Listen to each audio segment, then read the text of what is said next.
السلام علیکم نور E ہدایت کے پیارے دوستوں، میں امید کرتا ہوں کہ آپ سب خیر و عافیت سے ہوں گے۔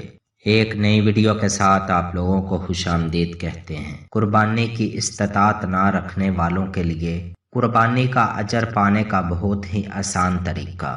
ویڈیو کی تفصیل میں جانے سے پہلے آپ لوگوں سے گزارش ہے، اگر ابھی تک آپ نے ہمارا چینل نور ہدایت سبسکرائب نہیں کیا تو ابھی سبسکرائب کریں اور ساتھ لگے بیل کے بٹن کو لازمی پریس کریں تاکہ آنے والی ہر نئی ویڈیو کا نوٹیفیکیشن آپ کو بآسانی مل سکے۔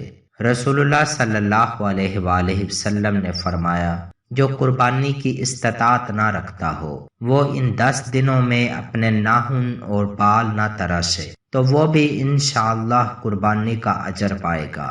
گھر والوں اور بچوں کو بھی اس پر عمل کروائیں۔ نافع ابن عمر سے روایت کرتے ہیں کہ ایک دفعہ وہ ایک عورت کے پاس سے گزرے جو عشرہ ذو الحج میں اپنے بیٹے کے بال کاٹ رہی تھی، تو انہوں نے کہا کہ اگر تم اسے قربانی کے بعد تک مؤخر کر دیتی تو زیادہ بہتر ہوتا۔